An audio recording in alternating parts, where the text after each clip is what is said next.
तो स्लाइडर वाला असाइनमेंट कितने लोगों ने बना लिया? सही बात। और ऐड अपडेट डिलीट प्रोडक्ट का आप आपने बनाया? नहीं यार, ये थोड़ा आसान आसान असाइनमेंट है, बड़ा मसला हो जाएगा।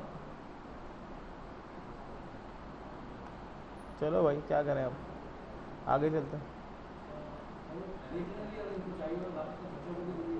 हाँ प्रोजेक्ट वाला आसान था, इससे भी हमने इसका सिलेक्टर ये दरअसल अब इनको समझा नहीं पाऊंगा ना, इनको एजेक्स भी नहीं पढ़ाया, इनको जे क्यूरी भी नहीं करवाई, ये कुछ भी नहीं करवाया।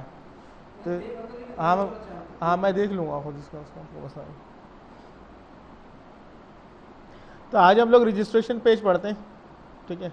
असाइनमेंट तो ऐसे हैं कि यार मैं क्या बनवाऊंगा, वही चीज़ पुरानी है, कुछ भी मैंने नहीं कहा था। मैंने कहा था जिस तरीके से मैंने उसको ऐड अपडेट डिलीट सिटी को करवाया है, इस तरह प्रोडक्ट को कर लो, फाइल अपलोडिंग उसके अंदर लगा दो, स्लाइडर के अंदर सिर्फ एक लूप लगाना है तो वो चल जाएगा। तो ये आप खुद करें, इसके अंदर कोई मसला आएगा तो मुझसे पूछो। तो आज का हमारा टॉपिक है रजिस्ट्रेशन पेज।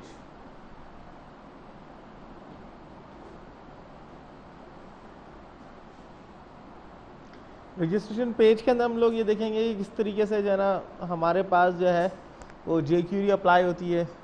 फिर हम ये देखेंगे कि एजेक्स क्या होता है, एजेक्स किस तरीके से यूज़ करते हैं, वो भी उसी के अंदर आ जाएगा। ईमेल सेंडिंग है वो भी उसी के अंदर आ जाएगी। कैप्चर डिज़ाइनिंग है वो भी इसी के अंदर आ जाएगी। टॉपिक तो हमारे काफ़ी सारे बाकी हैं जो हमें यूज़ करने हैं।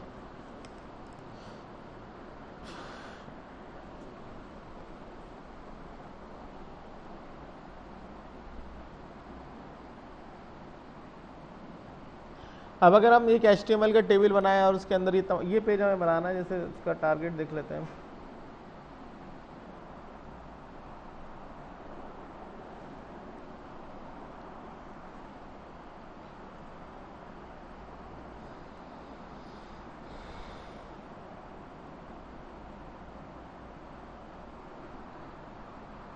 जैसे ये बनाना है, तो इसके अंदर ये फॉर्म बनाना कोई मुश्किल काम नहीं है, मुश्किल काम है। यानी यहाँ पे लेबल डालने, काफ़ी सारे टेक्स्ट बॉक्सेस डालने, सही है। यहाँ दो कॉम्बो लगाने हैं, एक में कंट्री आ जाए, एक में सिटी आ जाए। ऐसा ये भी कोई इतना मुश्किल काम नहीं। हाँ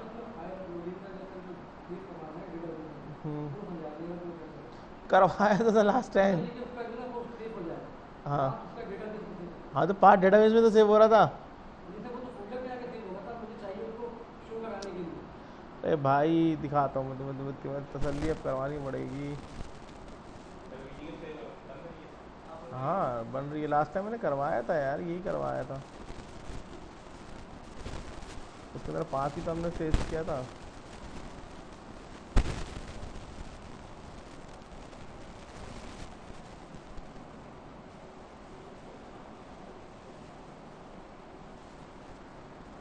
ये देखो इसमें इमेजेस आ रही हैं, ये डाउनलोड का भी इसमें ऑप्शन दे रहा था, ये पाथ सेव कर रहा था। जैसे यहाँ पर हम कोई भी वैल्यू देते हैं, उसको मैंने नेम दे दिया, फिर यहाँ ब्राउज़ किया मैंने, जैसे ये इमेज ली, तो ये पहले ये देख लो यार, पहले इसको ये सेलेक्ट कर रहा है और इस पाथ को, यानी सी पे जो डाटा है, इस पाथ को ये हार्ड डिस्क इस रिकॉर्ड में भी सेव कर देगा। जब रिकॉर्ड में सेव हो जब भी तो ये इमेज यहाँ नज़र आएगी। तो मैं इसको ऐड किया तो ये अपलोड हो गया, और ये जो है ना यहाँ पर भी इमेज आ गई। और उसको डाउनलोड वो कर सकते हैं, जैसे upload/7.jpg डाउनलोड हो सकती है। तो इसकी जो कोडिंग थी वो लास्ट टाइम हमने ये करवाई थी। हाँ लास्ट क्लास ये थी ना, अपलोड फाइल किस तरीके से करेंगे। फिर उसका नेम गेट किया था, फोल्डर का नाम रख दिया था, फिर उसके लिहाज से उसको यूज़ किया था। हाँ हाँ ओके जी। अब हम आ जाते हैं जनाब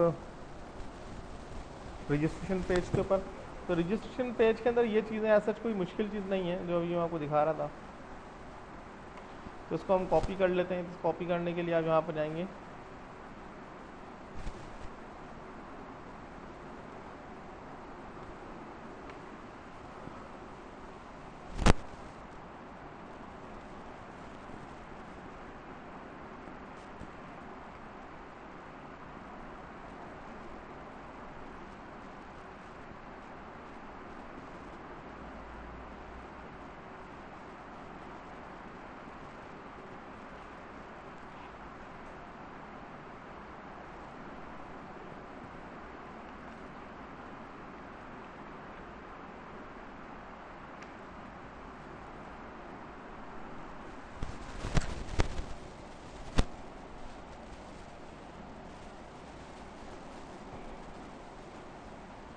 तो ये इसका डिज़ाइन है, इसमें हमने सारी जो है लेबल प्लेस कर दिए और ये टेक्स्ट फील्ड बना दिए, इन टेक्स्ट फील्ड को नाम असाइन कर दिए।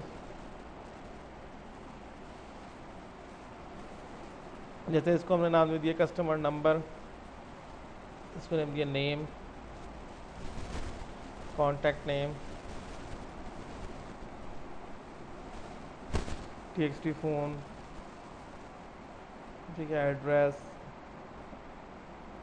ये सारी चीज़ें हमने स्टेट्स वगैरह, कंट्री हो गया, सिटी हो गया, डेट ऑफ बर्थ हो गई, ये सारी चीज़ें इसके अंदर हमने जो है ना प्रोवाइड कर दी। इसके अंदर जो है हम जो पुरानी वाली जो डेटाबेस है क्लासिकल मॉडल की वाली डेटाबेस यूज़ करना चाह रहे हैं, तो एक उसके अंदर हम 2 कनेक्शन स्ट्रिंग यूज़ कर सकते हैं। जैसे ये कनेक्शन स्ट्रिंग जो हम यूज़ कर रहे हैं DB कनेक्शन स्ट्रिंग, ये तो हमारे पास टारगेट कर रहा है जो हमने अभी खुद से डेटाबेस बनाई है, मेरा डेटाबेस 1 उसको टारगेट कर रहा है। अब जैसे ये रजिस्ट्रेशन पेज वाला काम है, तो ये हमने उसमें कस्टमर के टेबल के ऊपर किया हुआ है और फिर कंट्री और सिटी भी उसी के यूज़ हो रहे हैं इसमें। तो हम क्या करते हैं कि एक और डेटाबेस कनेक्शन की फ़ाइल यहाँ बना लेते हैं।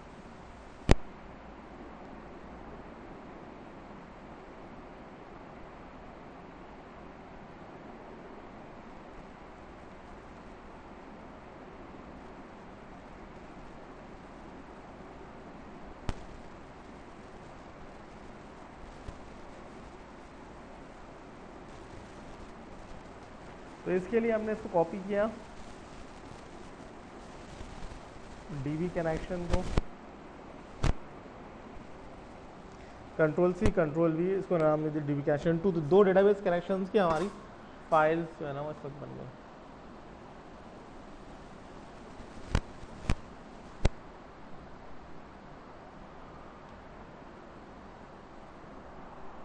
अब DB कनेक्शन 2 के अंदर हम जो टारगेट हमने इस डेटाबेस को कर दिया,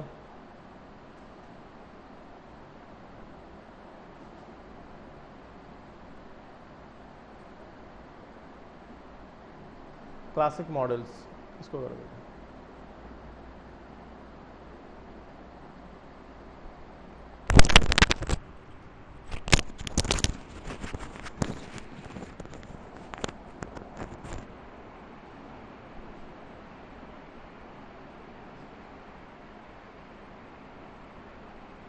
ठीक है, तो ये हमारे पास ये आ रहे हैं। तो इसमें सारी फील्ड्स हम यहाँ डिफाइन कर रहे हैं। जैसे कंट्री है, अब कंट्री के अंदर ऐसा अगर हम देखें तो कोई नई कोडिंग नहीं है, वही हमने लूप लगाया सेलेक्ट स्टाइल फ्रॉम कंट्री, ठीक है, और उसको हमने यहाँ पॉपुलेट करवा दिया है। ये थोड़ा सा अलग से देखेंगे कंट्री और सिटी किस तरीके से आ रही है। अभी जो टॉपिक है वो हमारा jQuery का है कि jQuery में जो सबमिशंस होती है उसको हम वेरीफाई किस तरीके से करते हैं, ठीक है ना। जैसे यहाँ पर अभी हम देखते हैं रजिस्ट्रेशन पेज के अंदर जो हम रिकॉर्ड को सबमिट करेंगे,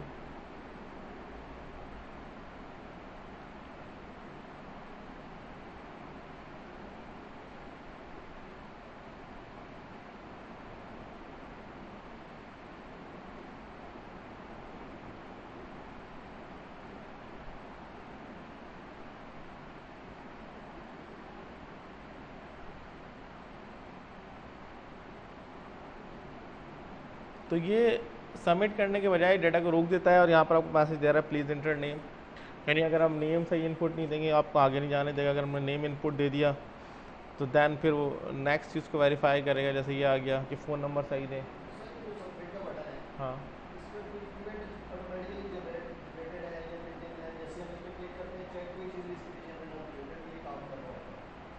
ये बाय डिफ़ॉल्ट इसके अंदर पोस्ट बैक इवेंट होता है, सबमिट करता है, बाय डिफ़ॉल्ट बिहेवियर होता है कि ये आपकी रिक्वेस्ट को दोबारा सर्वर पे लेके जाता है। ये इसका बिल्ट इन बिहेवियर है, तो इसी तरीके से वर्क कर रहा होता है। तो पहले हम ये देख रहे हैं कि ये चीज़ वर्क किस तरीके से कर रही है, ठीक है।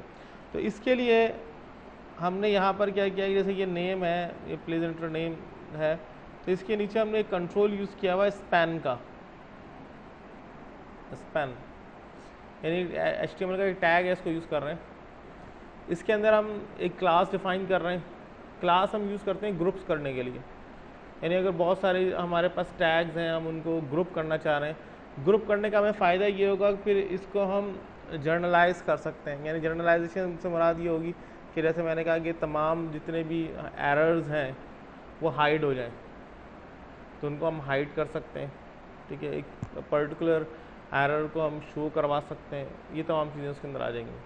जैसे यहाँ पर हमने दे दिया स्पैन क्लास एरर और आईडीज़ को हमने दे दिया नेम एरर। तो अगर स्पेसिफिक हम बात करेंगे तो हम इस तरीके से इसकी आईडी की मदद से इसको कॉल कर सकते हैं नेम एरर की।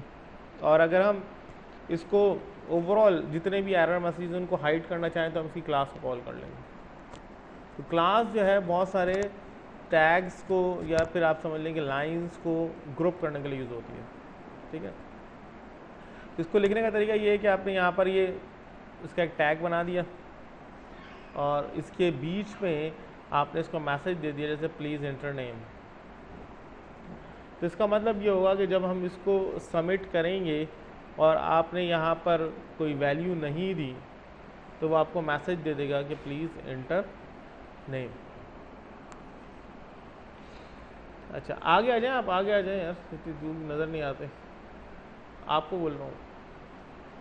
हाँ, इसके अंदर हम लोग आज क्लास में जे क्यूरी पढ़ रहे हैं कि जे क्यूरी क्या होती है, किस तरीके से यूज़ करते हैं। तो जे क्यूरी के अंदर हमने ये देखा है कि हम जो एरर मैसेज है उसके लिए स्पैन कंट्रोल्स को यूज़ कर रहे होते हैं। इसी तरीके से जैसे यहाँ पर मुझे फ़ोन नंबर पे एरर मैसेज लगाना है तो इसके नीचे भी हमने एक स्पैन कंट्रोल दे दिया, span class error ID is equal to phone error, और इसको हमने मैसेज दे दिया कि प्लीज़ एंटर फ़ोन नंबर। ये HTML है ना, इसको कंट्रोल करेंगे अभी jQuery। अभी jQuery नहीं है ये HTML के टैग्स हैं जिनको jQuery से हम कंट्रोल करेंगे। सही है, तो अभी जस्ट HTML है। फिर इसी तरीके से हम यहाँ पर और डिफरेंट जगहों पे चले गए, जैसे हमने यहाँ पर जो है डेट ऑफ बर्थ के ऊपर चेक लगा दिया, यहाँ पर भी आपने यहाँ नहीं लगा हुआ है स्पैन कंट्रोल, यहाँ लगा हुआ है। जैसे ईमेल एड्रेस है, इस पर हमने स्पैन कंट्रोल लगा दिया। पहला चेक है इसके अंदर कि आपने अगर वैल्यूज़ को नहीं दी तो ये दे देगा प्लीज़ इंटर ईमेल एड्रेस, पहली चीज़ ये आ जाएगी। दूसरा ये है कि आपने अगर इसको वैलिड ईमेल एड्रेस नहीं दिया तो फिर ये देगा please inter valid email address. ठीक है, तो ये हमने दो चेक जो है इसके ऊपर यहाँ लगा दिए। फिर उसके बाद नीचे आ जाते हैं, जैसे यहाँ पर आ जाए पासवर्ड पे, तो पासवर्ड पर भी चेक लगाया हुआ है। पहला चेक तो ये है कि अगर वैल्यू का है तो प्लीज़ इंटर पासवर्ड। दूसरा हमने इस पे लगाया हुआ है कि अगर पासवर्ड और कंफर्म पासवर्ड सेम नहीं होंगे तो ये मैसेज आ जाएगा। अब वो कैसे पासवर्ड और कंफर्म पासवर्ड सेम नहीं होंगे उसको चेक करेंगे, ये jQuery का काम है। अभी सिर्फ हमने मैसेजेस को हाईलाइट किया कि मैसेजेस कौन कौन से शो हो, और उनको ग्रुप कर दिया क्लास एरर से। ठीक है, इसी तरीके से कंफर्म पासवर्ड पे भी लगा दिया। अब देखते हैं कि ये वेरीफाई किस तरीके से हो रहा है, यानी जो हमारी सबमिशंस हैं वो किस तरीके से वेरीफाई होती है। तो यहाँ पर एक तो ये बटन जैसे हमारे पास है तो इसको हमने एक क्लास असाइन कर दी है, जैसे पहले हम नहीं करते अभी तक। जैसे हमने यहाँ पर एक तो आईडी दे दी इसको सबमिट बटन, ठीक है, BTN एक्शन के ऊपर। दूसरा इसको हमने क्लास दे दिया, असल जो काम है वो क्लास का है, यानी क्लास से हम इसको आइडेंटिफाई कर सकते हैं jQuery के अंदर।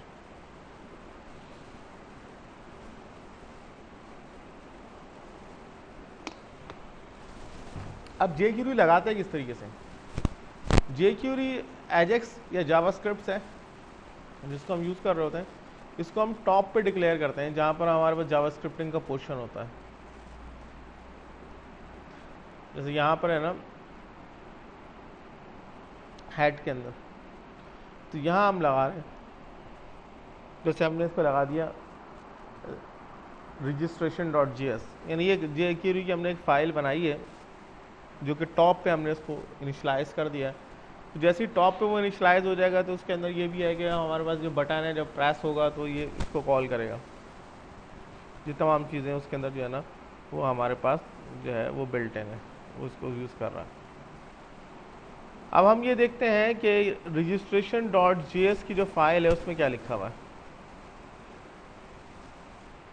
तो उसके लिए आप जावास्क्रिप्ट का एक फ़ोल्डर है, इसके अंदर आप जैसे registration.js अभी नहीं पड़ी हुई, ये नई फाइल है, इसको हम बना लेते हैं, ठीक है, जो कि इन तमाम चीज़ों को प्रोसेस करेंगे। तो यहाँ जो इम्पोर्टेंट चीज़ है वो ये है कि हमने एरर मैसेजेस जहाँ शो होने उनके कंटेनर बना लिए स्पैन के नाम से, उनको एक क्लास असाइन कर दिए और उनको आईडी असाइन कर दी, और जो बटन है उसको भी हमने एक क्लास असाइन कर दी है जिसको हम बटन का नाम दे रहे हैं। और जावास्क्रिप्ट या jQuery को कंट्रोल करने के लिए हमने टॉप पे जो है जहाँ जावास्क्रिप्ट लिखते हैं वहाँ पर हमने इस फाइल को इंक्लूड करवा दिया,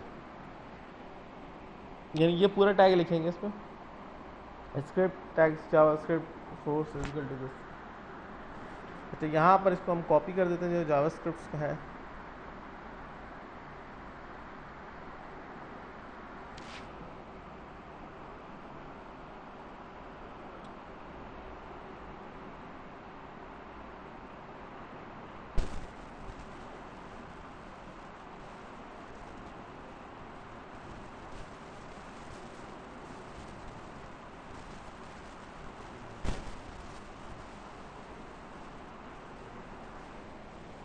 ये jQuery है। वहाँ जो हमने यूज़ किया था वो jQuery नहीं थी, वो तो jQuery के कंटेनर थे HTML के।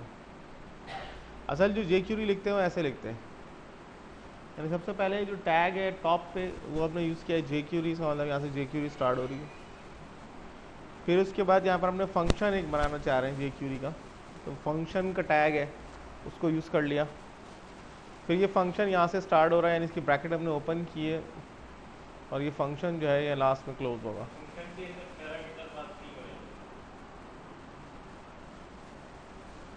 इस फंक्शन में कोई नहीं हो रहा,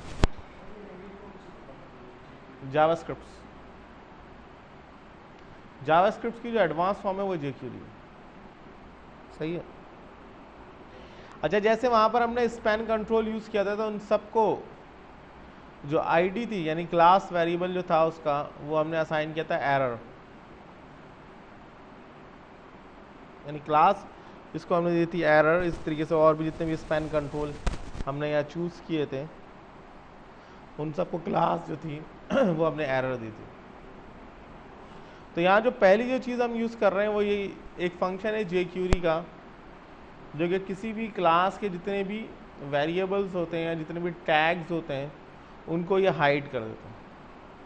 तो यही वजह है कि जब रजिस्ट्रेशन पेज फर्स्ट टाइम हमें नज़र आता है तो कोई भी मैसेज जहाँ डिस्प्ले नहीं हो रहा होता, क्योंकि जावास्क्रिप्ट सबसे टॉप पे हम लिखते हैं, हेड पे लिखते हैं, तो वहीं से उसको रीड कर लेता है फर्स्ट टाइम, और जितने भी स्पैन कंट्रोल हमारे पास होते हैं उनको वो हाइड कर देता है। तो जो हाइड होता है वो इस फंक्शन से होता है, jQuery.error.hide, तो उसको हाइड कर देगा। फिर मैंने आपको बताया था जो बटन की जो क्लास का नाम है वो हमने रखा है बटन।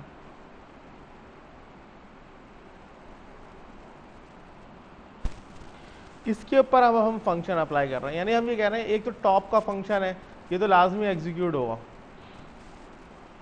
यानी जैसे ही फाइल एग्जीक्यूट होगी तो ये लाजमी एग्जीक्यूट होगा।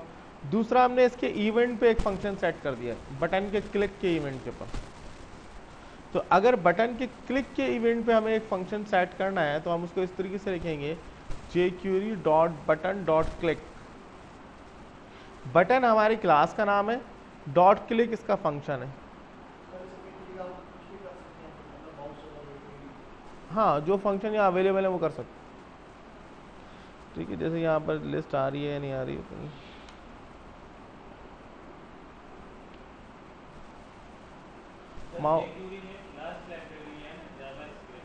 हाँ, तो इसके अंदर क्लिक का फंक्शन है उसको हम यूज कर रहे हैं। अब क्लिक के फंक्शन में हमने सबसे पहले यहाँ पर भी अगेन यही किया है कि सबसे पहले जितने भी वेरिएबल्स थे, जैसे अगर वो किसी भी वजह से पहले सबमिशंस में हो हैं या नहीं है, वो हमने हाइड करवा दिया, यानी jQuery.error.hide, तो इन तमाम वेरिएबल्स को ये हाइड कर देगा।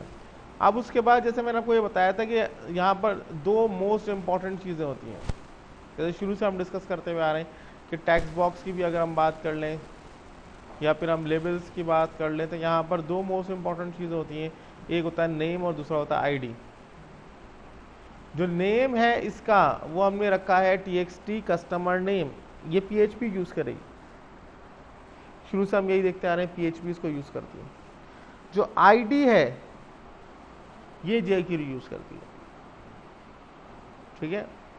इसको एक्सेस करने के लिए हम इस तरीके से यूज़ करेंगे इनपुट हैश नेम। अब ये किस तरीके से आया, जैसे आप किसी भी टेक्स्ट फील्ड को अगर यहाँ सेलेक्ट करते हैं,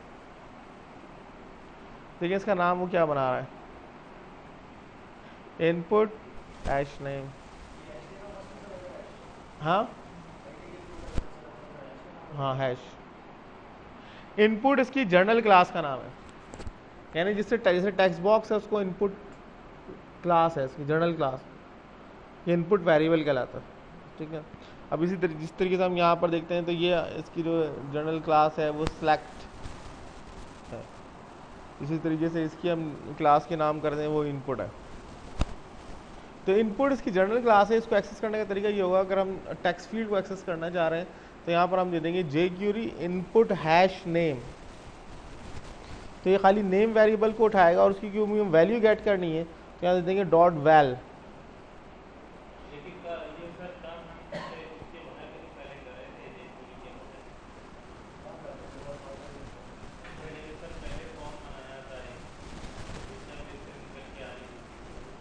तो वो तो भाई हम रिकॉर्ड को ऐड कर रहे थे या अपडेट कर रहे थे, हम वैलिडेट थोड़ी कर रहे थे। ये वैलिडेशन, हाँ ये वैलिडेशंस कर रहे हैं और ये बिफोर सबमिशन होगी, यानी अभी सबमिट का बटन प्रेस नहीं हुआ, ठीक है। सबमिट को बटन को जब प्रेस करेंगे वो पहले वो वैलिडेट करेगा अपने आप को। कैसे? फिर तो सबमिशन होगी ना। देखिए PHP तो कोई भी चीज़ जब परफॉर्म करता है जब सबमिट हो जाता है, और सबमिट होने का मतलब ये है कि बार बार पोस्ट बैक इवेंट करोगा, बार बार सर्वर पर रिक्वेस्ट आएगी। ये क्लाइंट साइड पे रहेगा, हाँ ये क्लाइंट पे रहेगा, इसके अंदर रिक्वेस्ट सर्वर पर नहीं आएगी। तो ऐसी तमाम चीज़ें जो कि हम चाहते हैं कि क्लाइंट पे ही रहते हुए हम परफॉर्म कर लें, तो उसको हम ये यूज़ कर रहे होते हैं। ये हाँ, तो ऐसी बात है आपका फॉर्म रिफ्रेश नहीं होगा, और भी बहुत सारी चीज़ें जो कि रिक्वेस्ट की वजह से प्रॉब्लम कर रही होती हैं। jQuery ये तो मैंने आपको कुछ बनी बनाई दे दी, आप उससे बना सकते हो। असल तो इसको हम समझा रहे हैं ना कि jQuery बनी हुई किस तरीके से, वैसे नेट से ढूंढ सकते हैं, इसको मिल जाएंगे। हाँ लगा